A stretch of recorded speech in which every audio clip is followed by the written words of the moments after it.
So if you rent a house with 3 friends, you are basically subject to some of the most intricate, heavy-handed housing laws in the entire country. Oh, absolutely. It's a massive regulatory web. Right. Because the government dictates the exact dimensions of your bedroom, the structural integrity of your staircase, even the criminal background of the person you pay rent to. Yep. Every little detail is scrutinized. But, and here's the crazy part, if your university buys that exact same house and you rent it from them, nearly all of those specific multi-occupancy laws just instantly vanish. It's essentially wiped clean. Yeah. The legal identity of the roof over your head changes entirely just based on, whose name is on the deed. It creates a really fascinating legal paradox. Because when we look at, the architectural blueprints of a home, they actually offer zero insight into the legal reality of what that building is. Which is wild to think about. Right. You have to layer this incredibly dense, highly reactionary web of interlocking legislation over those blueprints just to figure out what the space is legally allowed to be. So it's not just about the bricks and mortar. Not at all. And the overarching theme across all of this legislation is a massive structural shift toward accountability. It's really pushing the responsibility for human safety squarely onto the property owner. Well, decoding that exact legislative machinery is our mission for today. Welcome to the Deep Dive. Thanks for having me. So we've been pouring over some really heavy-hitting UK legislation for this one. We're looking at the Housing Acts of 2004 and 2016, the Homes Act 2018, which is specifically the fitness for human habitation part, the Fire Safety Order 2005, and various HMO management regulations. It's a lot of reading. It is a ton of reading. Yeah. But whether you are currently renting a room, maybe you're looking to invest in property, or you're just insanely curious about the hidden gears shaping the spaces we live in, we're going to explore how the law dictates literally everything from the physical space you occupy to the actual future of co-living. Yeah, and to really understand how the government regulates shared housing, we first have to explore how it decides to categorize a building. Because the definitions matter. Exactly. The definitions themselves are the triggers for the rules. So the Housing Act 2004, specifically sections 254 through 259, sets out the parameters for what actually constitutes a house in multiple occupation, or, an HMO. Okay, let's unpack this. Because the law clearly doesn't just treat all houses equally. No, it really doesn't. From what the sources outline, it applies what it calls the standard test. So if you have unrelated individuals sharing basic amenities, like, say, a kitchen or a bathroom, and they occupy that living space as their main residence while paying rent, boom, you have an HMO. That's the baseline, yeah. It just seems like the law draws a really hard line between a single-family unit living together and distinct, unrelated people just pooling their resources under one roof. Well, the mechanism here is entirely about identifying vulnerability. Vulnerability, how so? So a single-family unit is presumed to have internal inherent systems of mutual care. Like, if the heating breaks, the family deals with it collectively, right? Right, the parents figure it out for the kids. Exactly.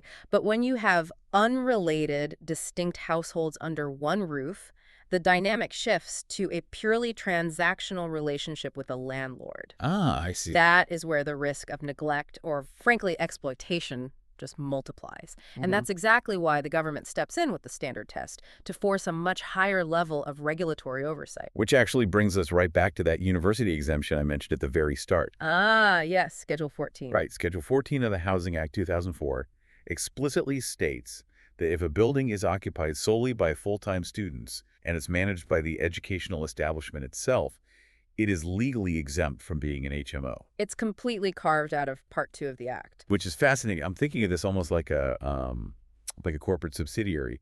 The government is essentially treating the university like a parent company, right? Yeah.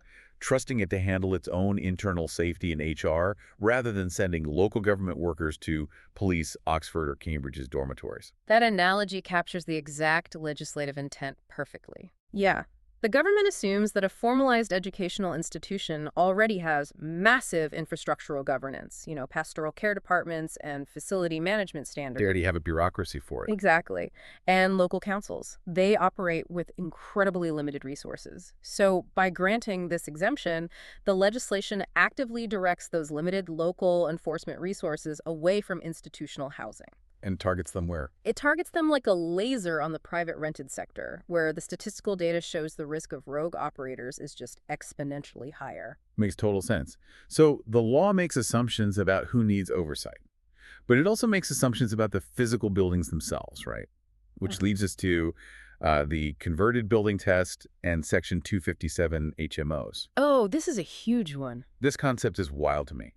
The law has a specific categorization explicitly for old buildings that were chopped up into flats poorly. Yeah, Section 257 of the 2004 Act is honestly one of the most revealing pieces of housing legislation we have. Well, it singles out buildings converted into self-contained flats, where the conversion work did not comply with appropriate building standards, and less than 2/3 of those flats are owner-occupied. Meaning the vast majority of the people living there are renters. Exactly. But so why create a whole separate legal category just for poorly converted flats?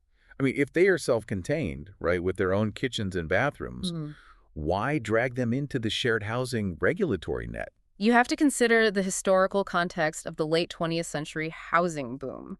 You had these massive, drafty Victorian and Edwardian houses all over the UK. Right, the classic huge townhouses. Yeah, and developers realized they could double or triple their rental yield by slicing these large single-family homes into 3 or 4 separate flats. Of course. Follow the money, always. But because they were doing this before strict modern building codes existed, they just put up cheap partition walls. Oh, I see where this is going. Yeah, they didn't install acoustic insulation, and far more importantly, they didn't implement proper fire separation mechanisms. Oh. So a fire, starting in a ground floor kitchen, could easily just rip through the unsealed floorboards to the flat above. That's terrifying. It is. So Section 257 was drafted specifically to retroactively patch these dangerous conversions. It forces landlords to meet basic life safety standards for the whole building, even if the individual tenants never actually share a bathroom. Okay, so defining a building as an HMO is really just the starting line. Once a property falls into that category, the owner faces a massive administrative and physical hurdle to actually legally rent it out. Oh, yeah. The licensing process under Part 2 of the 2004 Act is brutal. The sources detail this really stringent gauntlet. It's basically a filtration system. It's designed to eliminate bad actors before a tenant ever even signs a lease. And that filtration really starts with the transparency mandate. Right, Section 63. Exactly. Under Section 63, the applicant cannot simply apply for a license in a vacuum. They are legally required to notify all, quote, relevant persons. And who is a relevant person? That includes mortgage lenders, freeholders, and literally anyone else with a legal stake in the property. Which makes perfect sense when you think about, like, the shadow economy of subletting. You can't have a tenant secretly carving up a rented house and running an unlicensed underground HMO while keeping the actual property owner completely in the dark. Or the bank. Right. Or the bank. It forces everything above board. It completely dismantles the plausible deniability that landlords and primary tenants historically use to just evade responsibility. Wow. But the real core of this filtration system lies in the physical and human assessments. Specifically, the suitability test under Section 65 and the fit and proper test under Section 66. Okay, let's talk about Section 65 because this empowers the local council to strictly regulate space, primarily to prevent severe overcrowding. Yes, overcrowding was a historical plague in multi-occupancy homes. And here is where the law gets incredibly, almost uncomfortably specific. According to the mandatory conditions, a room for one adult must be at least 6.51 square meters. Down to the decimal. Literally. For 2 adults, the absolute minimum is 10.22 square meters. Anything under 4.64 square meters cannot legally be used for sleeping. I just have to question the mechanics of this. Are we really saying local council workers are knocking on doors with tape measures? They absolutely are, though usually with laser measuring tools these days. But 6.51 square meters is barely larger than a king-size bed.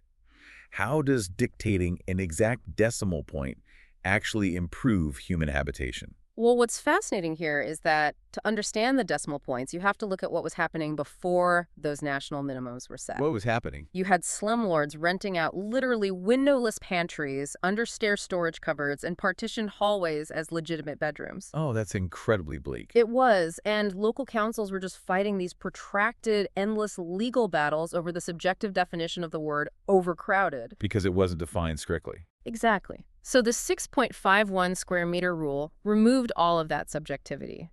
It established an undeniable, mathematically verifiable baseline of human dignity. If the laser measure reads 6.4 square meters, the council simply rejects the license. End of discussion. I mean, I get the intention.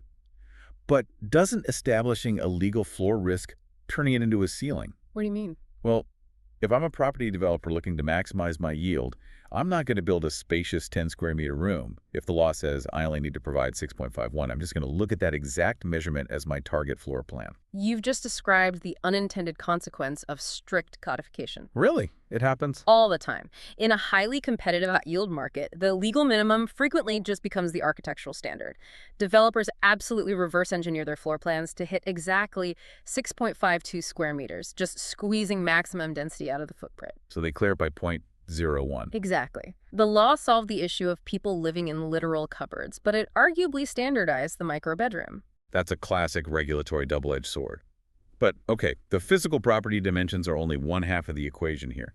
Section 66 is the fit and proper test, which focuses entirely on the actual human being holding the keys. Because the law recognizes that a perfectly measured room is still dangerous if the person managing it is a threat. Right. So what are they looking for? Local councils are required to investigate the proposed license holder for criminal offenses involving fraud, violence, illegal drugs, or sexual offenses. Wow. So a full background check. Yeah. They also scrutinize any history of unlawful discrimination and any past breaches of landlord-tenant law. They even evaluate the manager's financial viability. Wait, financial viability. Why does the council care about their bank account? They need to know if this person actually has the capital to maintain a multi-occupancy building, or if they are operating on such razor-thin margins that it will inevitably lead to maintenance neglect. Oh, that makes a lot of sense. And here's where it gets really interesting, based on the sources. The Housing and Planning Act of 2016 introduced an entirely new enforcement mechanism that integrates with these checks, banning orders and a rogue landlord database. This was a massive upgrade to the system. So if a landlord ends up on this database, or if they require leave to enter the UK but don't have it, they are legally barred from being deemed a fit and proper person. Right. Because the 2016 Act solved a huge geographic loophole. Well, the loophole. Before the database, a landlord could operate a horrific, unsafe HMO in, say, Manchester, get shut down and fined by the local authority there, and simply move their operations to Leeds. Oh, and just start over fresh. Exactly. The new local council in Leeds would have no immediate knowledge of their past behavior in Manchester. So the database creates a national institutional memory. The consequences basically follow you. Exactly. The consequences of exploiting tenants now follow the individual across municipal borders. Okay, so let's say the landlord passes all these tests. The laser measure confirms the room is 6.52 square meters, the background check is completely clean, and the license is granted. The sources make it really clear that getting the license is essentially just paying the entry fee, right? Getting the license is just day one. Yeah. The day-to-day management is where the real weight of the law bears down. It is. The management of houses and multiple occupation regulations from 2006 and 2007 basically strip away the entire concept of passive income for HMO landlords. It's a full-time job? It really is. They place heavy, continuous burdens on the manager. For instance, they must permanently display their direct contact info in the common areas. The whole era of the anonymous, unreachable landlord is over. Right, you have to be accountable. And electrical installations must be tested and certified by a qualified professional every 5 years. They are legally bound to maintain all common parts, so that's repairing staircases, cleaning windows, managing waste disposal. You know, one detail that stood out to me in those regulations was the specific requirement to ensure water and drainage systems are protected from frost damage. Ah, yes. It just seems incredibly specific compared to general rules about, maintaining staircases. Yeah. Why isolate frost damage? It comes down to the catastrophic domino effect of water damage in multi-household buildings. The domino effect. Think about it. If a single-family home has a frozen pipe burst in the attic, the family just turns off the main valve and deals with the damage. Right. But in a converted Victorian HMO, a burst pipe on the 3rd floor can pour thousands of gallons of water through the ceilings of 3 separate locked flats below it before anyone can even access the stopcock. Oh, wow. Because the tenants below are at work, their doors are locked. Exactly. It destroys the structural integrity of the floors, wrecks multiple tenants' belongings, Yeah. and it basically turns a simple plumbing issue into a mass displacement event where the local council suddenly has to rehouse a dozen people. Just because of a frozen pipe? Right. The law isolates frost damage because the systemic risk to the building and to the municipality is just so high. And speaking of systemic risk, the regulatory reform, Fire Safety Order 2005, integrates right into this management framework. Crucial piece of legislation. It mandates that fire escapes remain entirely unobstructed and alarm systems are constantly maintained. And with the newer Building Safety Act coming into play, we see requirements for landlords to cooperate with designated accountable persons for higher risk buildings. It's this ongoing, really dynamic liability. It is. However, the management regulations also establish that this isn't solely a one-way street. The tenants have to play ball too. Exactly. The law imposes legal duties on the occupiers themselves. Tenants are legally obligated not to frustrate or hinder the manager's efforts to comply with the law. So you can't just block the fire exit with your bicycle and blame the landlord. Right. They must allow reasonable access for repairs, avoid damaging the fire safety equipment, and dispose of their litter according to the systems the manager actually provides. Okay, so that brings a level of shared responsibility. But if we look at the evolution of tenant power in these sources, the absolute game changer is the Homes Act 2018, the Fitness for Human Habitation Act. The shift in power dynamics here is staggering. Oh, the 2018 Act completely rewired the enforcement mechanism for housing standards in the UK.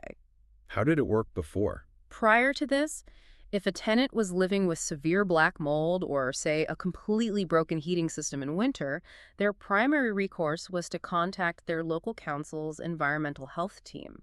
So you complained to the city. Right. They would log a complaint, wait weeks or sometimes months for an underfunded inspector to arrive, and then wait even longer for the council to issue a formal improvement notice to the landlord. The tenant was entirely dependent on a third-party bureaucracy to enforce their own right to a safe home. Precisely. They were effectively sidelined in their own living situation. And the 2018 Act fixes that. It bypasses the bureaucracy completely. It implies a really powerful legal covenant into every single residential lease. It actually writes into the contract that the dwelling is fit for human habitation at the start of the lease and will remain so throughout the entire duration. So it's baked into the contract itself. Yes. If the property falls below those standards, and it references the specific prescribed hazards from the 2004 Act, the tenant no longer has to wait for the local council. What can they do? The legislation empowers the tenant to take the landlord directly to civil court for breach of contract. They can seek injunctions forcing the repairs and demand financial compensation. Wow. It decentralizes enforcement by literally weaponizing the lease itself. It hands the legal leverage directly to the person sleeping in the room. That is a really profound structural shift. The tenant is no longer just a consumer. They are literally an active enforcer of the law. Absolutely. So if you're renting right now, the legal framework surrounding your living space is more tightly wound than ever before. But you know, these regulations aren't just about fixing broken windows today. No, they're looking ahead. Right. The sources outline a roadmap that is actively altering the future of co-living. So if we look at the broader horizon, what we might call the crystal ball portion of this deep dive, we see massive philosophical and environmental shifts happening. We really do. The Housing and Planning Act 2016 provides a perfect example of a philosophical shift regarding, who gets to live where and for how long. Yeah, let's talk about that. The Act outlined a major transition for local authority housing in England, effectively phasing out what were called old-style secure tenancies. This is the concept of a lifetime tenancy, right? Where once you were allocated a council house, it was legally yours to live in for the rest of your life, regardless of how your life circumstances actually changed. Exactly. The 2016 Act replaced those lifetime guarantees with fixed-term secure tenancies, generally lasting between 2 and 10 years, or up to age 19 if a young child lives in the home. So why the change? The mechanism here is all about mobility and stock management. The government shifted its philosophy from viewing public housing as a permanent individual right to viewing it as a sort of temporary community resource. Okay, that makes sense. The logic is basically that a family of 5 needs a large house today, but in 10 years when the children move out, the parents shouldn't retain a lifetime hold on a 4-bedroom property while another young family is severely overcrowded. So the length of your tenancy is becoming highly fluid. But the physical building is also being forced to evolve, which brings us to this massive clash between old architecture and modern environmental goals. Oh, the EPC clash? Right.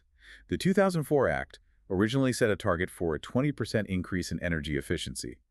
But by the time we hit the 2016 Act, the government is aggressively demanding reports on the sustainability of states, tracking buildings that basically fail to hit the top quartile of energy performance. This creates an intense friction point centered around environmental performance certificates, or EPC targets. Remember those Section 257 HMOs we discussed earlier? The large Victorian homes chopped up into poorly insulated flats. Yeah, exactly those. The buildings had already struggled to meet basic fire safety codes because of their age and design. Right.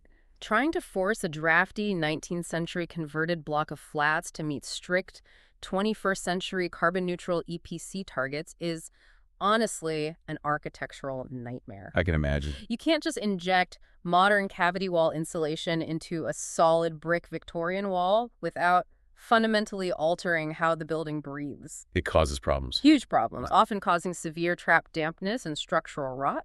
Yeah. And the financial cost of retrofitting these legacy buildings with like smart heating, internal wall insulation, and heat pumps is astronomical. So this friction is actively changing the housing market. What does the future of the HMO actually look like when the costs of compliance are this high? Is the traditional, slightly rundown student house just dead? We are witnessing a massive demographic shift intersecting with this legislative pressure. For decades, the HMO was pretty much synonymous with students or transient low-income workers, right?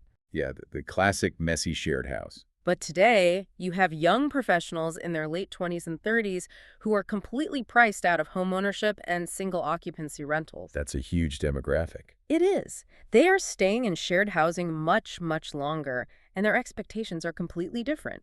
They don't want a dingy house with a single bathroom shared among 5 people. Of course not. They want high-speed internet, smart heating, and really decent communal spaces. They're treating it more like a lifestyle choice than just a temporary student necessity. And landlords are responding to that demand, driven by this regulatory gauntlet we've been talking about. Mom-and-pop landlords who just can't afford the retrofitting costs or the administrative burden of the 2004 and 2016 acts are selling up en masse. So the market is consolidating. It's professionalizing rapidly. What we are seeing in the upcoming white papers and rental reform bills, which suggest abolishing no-fault evictions and enforcing even tighter multi-occupancy standards, will only accelerate this trend. So the weak, poorly managed properties are literally being regulated out of existence. Exactly. What survives are these high-end boutique hotel-style co-living spaces.